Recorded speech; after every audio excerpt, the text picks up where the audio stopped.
보실 말씀은 고린도전서 15장 17절에서 19절까지입니다. 그리스도께서 다시 살아나신 일이 없으면 너희 믿음도 헛되고 너희가 여전히 죄 가운데 있을 것이요. 또한 그리스도 안에서 잠자는 자도 망하였으리니 만일 그리스도 안에서 우리가 바라는 것이 다만 이 세상의 삶뿐이면 모든 사람 가운데 우리가 더욱 불쌍한 자이리라. 아멘.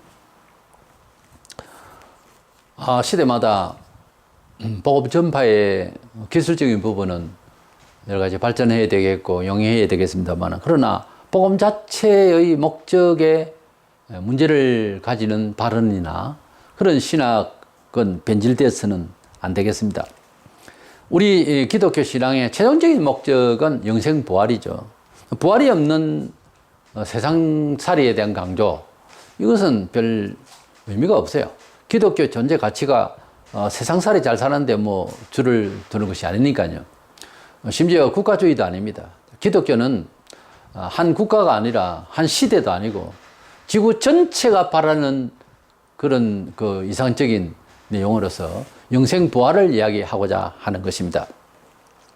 이래서 영생 얻는 자의 중심이라는 주제로 말씀을 나누고자 합니다. 첫 번째로는 영생은 믿는 자에게 이미 시작되었다라고 하는 사실을 알아야 되겠습니다. 영원한 생명을 뜻하는 영생은 영혼이 성령으로 거듭난 상태의 사람의 것입니다. 그래서 정말 성도라고 하는 본질적인 정체성은 성령으로 거듭난 사람을 성도라고 하고, 아직 그 경험이 없고 그렇게 안 돼 있는 사람은 교인이라고 할 수 있습니다. 교인으로서 3, 40년, 50년 죽을 때까지 교인으로서 살다가 죽는 수가 있습니다. 사람에게는 종교성이라는 게 있기 때문에 얼마든지 가능해요.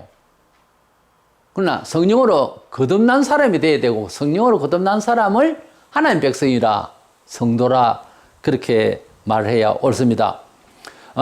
성령으로 거듭났다는 영혼 상태가 확인이 되어야 로마서 8장 11절에 예수를 죽은 자 가운데서 살리신 이의 영이 너희 안에 거하시면, 그리스도 예수를 죽은 자 가운데 살리신 이가 너희 안에 거하시는 그의 영으로 말미암아 너희 죽을 몸도 살리시리라. 사람이 부활한다고 하는 것은 믿습니다 그런다고 부활되는 거 아니에요.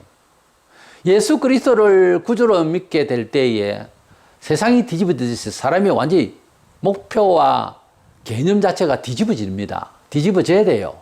그래서 그걸 중생이라고 그래요. 중생이라고 하는 것은 뭐 그냥 까마득한 무슨 관념이 아니고, 중생한 사람은 예수를 구주로 믿고 삶의 목표와 방법과 삶의 모든 분야의 개념이 바뀐 사람이라니까요. 뭐 실수하고 잘못되는 것은 회개가 남아있을 뿐이지, 입을 열어서 방금 도둑질을 하고 있는 사람에게 당신 예수 믿는 사람이요? 예, 할 겁니다. 아니요, 할 수는 없잖아요. 근데 왜 도둑질 합니까? 회개합니다. 회개해야 됩니다. 근데 당신 왜 도둑질해? 당신 예수 믿는 사람이요? 죽인다 그러고 이러면 안 믿는 사람이에요. 그러니까 도둑질 하죠. 이렇게 돼버린다 이 말이죠. 그러니까 성령으로 중생한 사람은 차마 안 믿는 사람이라고 말을 할 수 없어요. 죄를 지어놓고도. 그게 거듭난 사람의 영혼 상태라니까. 그러므로 성경에 보면은 사람의 의지대로 말하고 자기를 지킬 수 없는 영이, 새 영이 있어요. 이 영은 마귀도 손 못 댄다 하니까 내 마음대로 안 돼, 이게. 한 번 믿어진 거듭난 영혼은요, 다르게 살 수가 없다니까요. 호랑이 새끼, 토끼 새끼, 뱀도 새끼를 할 때 있는데, 그 호랑이 새끼가요, 아무리 자기가 사슴 노루가 되고 싶어도 노력을 한다고 되는 게 아니잖아요. DNA가 아니잖아요. 호랑이잖아요. 아무리 몸부림쳐도 호랑이는 호랑이인 거예요. 하나님 자녀로 딱 태어나면 안 믿을래 해도 안 믿으면 매 맞아요. 네. 그런데 아무리 닮고 싶어도 안 되는 건 안 되는 겁니다. 달걀이 계란 되기까지 그 전에 오리알을 넣었는데 오리가 깨어났단 말이야. 그래서 오리 새끼가 들놀이 바닷가 놀이 갔다가 병아리는 물가를 가지 않잖아요. 그 오리는 근성이 발도 다르고 그래서 그냥 물가를 그냥 바로 가버립니다. 왜냐하면 그 종류가 바다에서 사는 이제 동물이기 때문에 그럼 가는 거예요.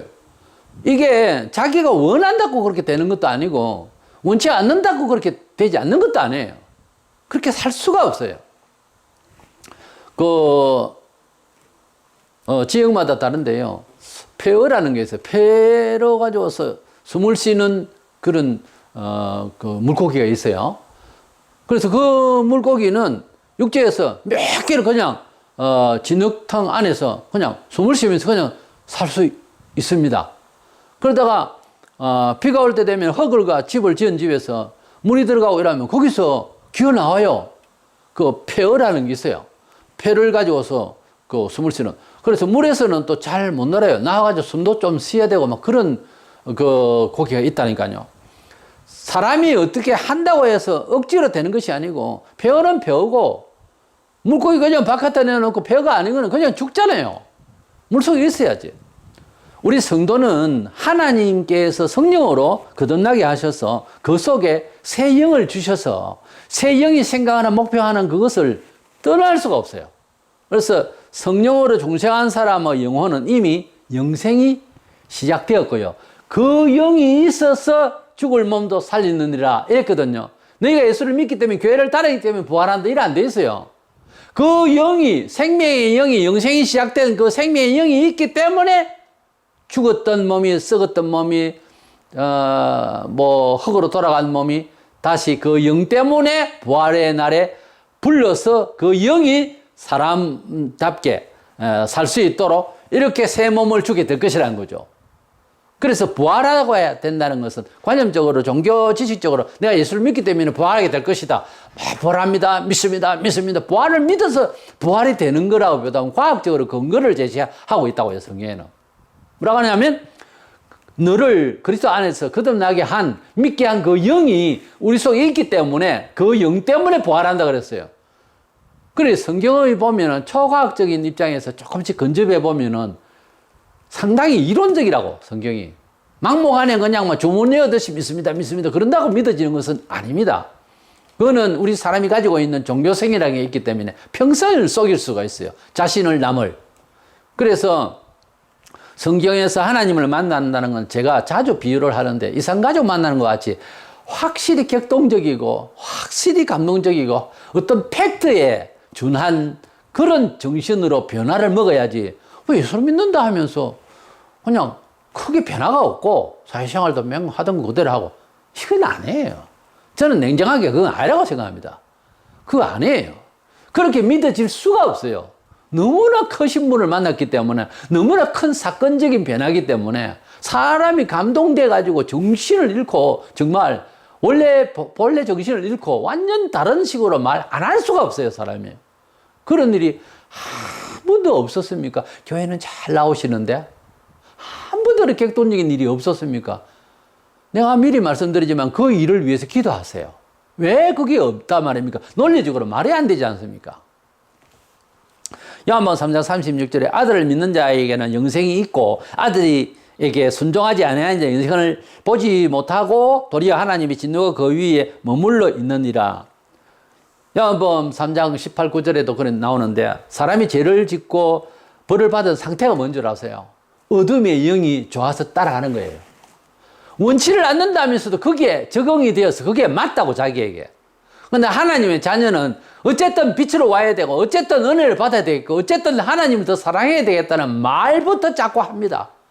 도저히 세속적으로 나는 못 살겠다. 이런 생각이 자꾸만 지배를 하고 간섭을 하게 됐어요. 그런데 그게 맛을 못 본 사람은 세상적으로 살아가는데 적절하게 자기를 거기에 믹싱을 시킵니다. 그게 맞추려고 그래요. 이게요, 세상적으로 잘못 산다는 건 아닌데 그리스도인으로서의 영혼이 상을 받을 미래를 생각하면 보통 문제가 아니에요. 그 영혼이. 그래 살아도 살아요. 살기는. 그런데 일생 살아봐야 아무것도 남는 게 없다고 그게. 이래서 굳이 뭐 이상하게 뭐 뒤집어지고 뭐 선교한다고 외국 가서 죽어야 되고 꼭 그래야 됩니까? 그 말이 아니고 하나님의 성령으로 산다고 하는 개념이 서 있어야 된다 이 말이에요. 성도는. 그래서 영생을 가진 자는 그 영생을 이미 소유한 자는 다음에 부활하게 되고 이미 소유한 것을 모르는 사람은 믿는다고 하는 말을 한다고 해서 부활하게 되는 게 아니라니까요. 이래서 나는 여러 예화 중에서 내가 직접 들은 얘기인데 부산 영도에서 어떤 장로가 죽을 때에 예수 안 믿는다 그러고 멀쩡하던 사람이 앞에 죽을 때 집에 있던 뭐 성구 그냥 액자고 뭐고 다 버리라 그러고 난리를 치고 안 믿는다 그러고 죽었다고 하는데 보통 문제가 아니에요, 이거는. 아니, 장로가 되기까지는 여러 가지 인정받았을 것 아니에요. 물론 뭐 제대로 아는 사람, 좀 이상하다 하는 사람도 있었겠지만 본인이 그걸 전혀 쏘이고 있으니까 우리가 일생 살면서요, 좋은 일 만나고 행복한 일도 있고 괴로운 일도 있고 다 있지만은 죽는 날 예수님을 믿는 참 믿음이 어디서 생기는 줄 아세요? 여러 가지 설명을 할 수 있는데요. 남을 위해서 자신의 자존심을 얼마나 죽여봤어요? 눈물 없이는 십자가에 돌아가신 주님을 제대로 바라볼 수는 없어요. 이건 인격적인 이야기 아닙니다. 눈물 없이는 가슴 아프지 않고는 그 주님을 만날 수가 없어요. 그래서 그런 적이 많은 사람일수록 주님을 더 가까이 하게 돼 있죠. 근데 그런 일이 없이 매우 인격적이고 교양적으로 교회를 왔다 갔다 평생을 해도 수십 년, 50년, 100년을 해도요, 죽을 때 자신이 없어요. 그거 보세요. 사람이 살아가는데 일생을 한 짤막한 생애를 7, 80년 살아가는데 이 모양 저 모양으로 사는 형식이 다 달라요. 뭐 내가 사람같이 사네, 저거는 도둑놈의 강도고 저거는 인간이 아니네 싶어도 죽는 거는 똑같아요. 다소 되게 악하게 안 한 사람은 그렇게 뒤틀리면서는 안 죽겠지만 저승사자 오면 악한 사탄이 와서 귀신이 와가 데리고 갈 때는 똑같아요. 가기 싫다고. 얼마나 가기 싫어하는지 몰라. 지옥 가는 사람은. 막 몸을 흔들고 그 임종을 바라본 사람들이 여러 예를 들어보면, 그러나 천국 갈 사람은 그렇지 않습니다. 참 세상에 다른 수고가 있습니까? 남을 위하고 존경하고 사랑하고 용서하고 기도해주고 봉사하고 하다가 가면 아쉽지만 주님이 부르시니 너무 감사해서 편안하게 죽습니다. 우리가 어떻게 살아왔느냐 하는 것은 그 살아옴의 마지막 표정에서 마지막 그 숨 거둘 때에서 다 답이 다 나옵니다. 사실 그거 부인 못하잖아요. 아주 흉악하게 살다가 죽을 때 편안하게 죽을 것 같습니까? 안 그렇습니다. 사람이 내 개인행위 하나님 앞에 잘못할 수도 있지만 남에게 대부분 해를 끼치다 갑니다. 인생은. 그렇게 안 살고 남에게 조금이라도 위하다가 가려면은 미리 회개하고 거듭난 영혼 잘 지켜서 더욱더 충성스럽게 살다가 가시기를 바랍니다. 영생은 믿는다고 고함 지어서 되는 게 아니고 이미 중생할 때부터 시작된 거예요. 영원히 산다는 개념 자체가 선 사람이라고. 사후의 세계를 연결해서 지금 살고 있다고요, 이미. 죽어봐야 안다. 그거는 죽어보면 알지긴 알지. 지옥 갑니다. 뭘 죽어봐야 알아? 죽어봐야 알겠지 하는 사람은 죽어보면 그래, 지옥 간다니까. 그때 안다니까요. 죽어봐야 알아. 뭘 알아? 죽기 전에 사활에 대해서 알아야 되는 거예요. 성경 그렇게 말씀하고 있다고요. 그랬잖아요. 예수 그리스도를 진실로 믿는 자는 영생이 있고라는 건 현장이라고요. 근데 믿지 않는 사람은 진노가 그 위에 머물러 있다 그랬어요. 그러니까 하나님께서 이 세상을 어쩐다? 진노 가운데 있다는 거죠. 그걸 진노로 생각 안 할 뿐이지. 우리가 삶의 모든 문화 양식이요, 진노 가운데 있어요, 원래. 그러므로 예수 믿는 사람은 그런 진노 가운데 있는 세상 사람들의 양식에서 벗어나서 새롭게 살아야 됩니다. 메뉴를 바꾸고, 느낌도 다르고, 새로운 평강, 새로운 은혜, 새로운 기쁨의 삶의 양식이 충만해져서 좋은 사회를 이루어가야 할 필요가 있어요. 자기 자신도 남에게도 영향을 끼치게 되는 거예요. 저렇게 사람이 참 사는 게 참 부럽다. 우리는 그냥 뼈 빠지게 일해야 되고 그러면서도 늘 고통스럽고 불안한데 어떻게 걔는 저렇게 얼을 밟고 우리 사는 게 저런 식일까? 바보다? 어떻다 하다가 오히려 저 사람이 더 편하다? 이렇게 되어져야 됩니다. 우리는 영생을 가진 자이기 때문에 세상에 급급하게 거기에서 발목 잡히고 그래서 머리를 짜내고 그렇게 사는 게 아니에요. 최선을 다해서 살지만 하나님의 법대로, 하나님의 매뉴얼대로 살기를 바랍니다. 두 번째 생각하는 것은 영상하게 된 영혼의 신앙 중심, 실질적인 생활 태도에 있어서 중심이 어떤 거냐는 거예요. 그것을 우리가 3자 입장에서 이해를 해야 되지 않겠어요? 예수님을 영접하는 자는 하나님 자녀라고 요한복음 1장 12절 13절에 말씀을 하셨어요. 그러나 삶의 의식이 우리 중심에 현실 생활에서 어떻게 작용할 것인가 하는 것을 자기가 먼저 점검해 볼 필요가 있겠죠. 세 가지로만 듭니다. 먼저는 특이한 사실은요, 성경을 사모합니다. 이것은 기독교 신앙의 근거요. 하나님을 찾으려면 다른 철학이나 도에 있지 않습니다. 하나님의 말씀에 있어요. 그래서 하나님의 특수 계신 성경 말씀을 과연 하나님 누구며 나는 어떻게 살아야 되면 나라는 존재가 뭐며 내가 예수 믿을 때 이렇게 기쁘고 한데 이거 이래도 되나? 이런 모든 내용을 이래 이제 그렇게 하나님 은총 가운데 사는 건 또 뭐지? 알기 위해서라도 성경을 상당히 많이 읽어요. 중생 한 사람은 어느 나이든지 어느 시대든지 어느 시절이든지 자기가 무슨 일을 바쁘더라도 정말 거듭나버리는 사람은 성경을 그렇게 사모하게 돼 있어요. 사모하고 많이 알려고 그러고 난리를 칩니다. 갑자기. 그래서 성경을 제가 알기로는요, 거의 한 5, 6개월 이상은 기본적으로 계속 사모해서 배우고 있고 듣고 묻고 난립니다. 그게 거듭난 사람의 특징이라는 거죠. 요한복음 6장 63절에 살리는 것은 영이니 육은 무익하니라. 내가 너희에게 이런 말은 영이요 생명이라. 내가 영이 살았다는 감각을 가지면서 사람은 영혼이 있구나 하는 것을 예수 믿으면서 알아요. 회개하면서 영혼의 실존을 알아요. 그러면 영혼이 살아나고 움직이고 매뉴얼이 뭐냐? 성경이라는 것을 알아요. 그래서 막 성경을 읽는 거예요. 성경에는 역사서가 있고 예언서가 있고 시가 있고 철학이 있고 여러 활동사항이 있고 예언이 있고 하지만은 다 필요하다는 거야, 나한테. 영혼이 거듭난 사람은 영의 실존을 알기 때문에 영의 실존이 잘 돼야 내가 잘 된다는 것을 알기 때문에 그 법칙을 딱 알아가지고서 그 근거가 성경이라는 거야. 그래서 막 창세기 어디고 다 읽습니다. 아무 데나 계속 작정을 하죠. 창세기부터 계시록까지 내가 읽겠다. 그래 매일 읽습니다. 매일 사모하며 읽습니다. 뜻을 모르는 것도 있지. 그래도 또 알겠지 하고 또 계속 읽어요.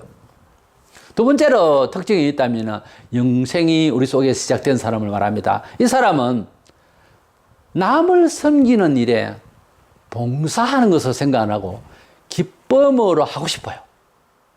남을 봉사를 하는 것이 불신자들도 하면 마음이 즐겁다는 것을 그 하나님께서 만드신 영혼의 작동이 그렇게 소프트웨어가 그렇게 되어 있다고요. 영혼의 성질이 그렇다고요, 원래.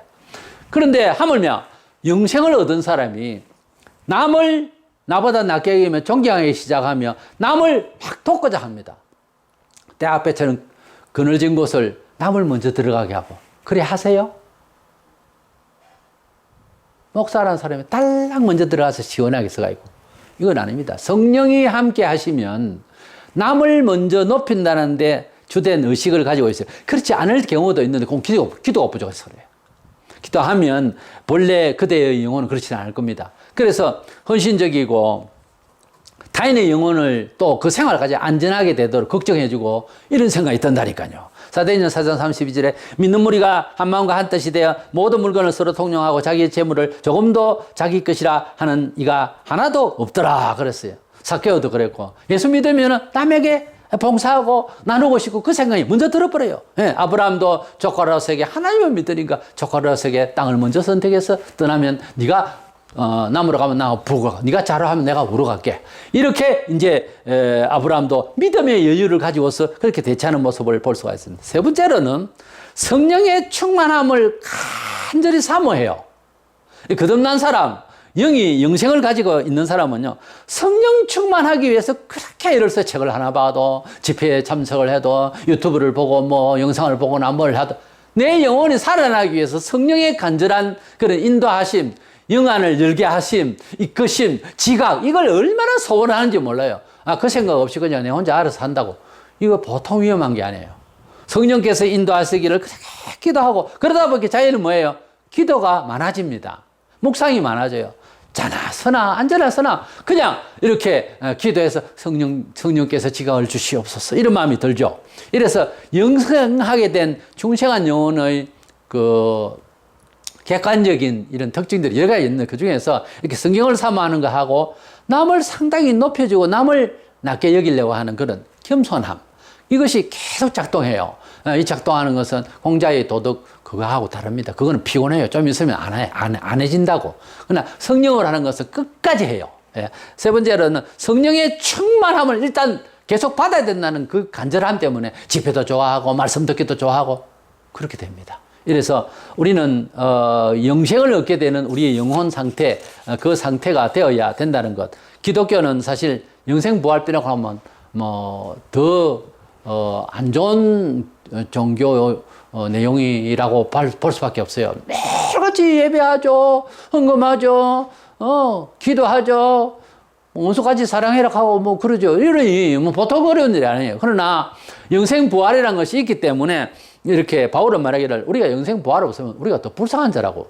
얼마나 지독해서 그렇게 말해요. 그러나 그 모든 신앙생활의 어려움도요. 성령께서 함께 하시고 영생을 소유한 사람 너무너무 큰 걸 받았기 때문에 그 희열 때문에 웬만하면 순종해서 하려고 해요. 이래서 영생은 이미 시작되었고 이미 시작된 영생의 사람의 특징에 대해서 세 가지를 잘 기억해서 아무쪼록 우리는 영생을 소유한 자로서 승리하는 삶이 되시기를 주의 이름으로 축원합니다.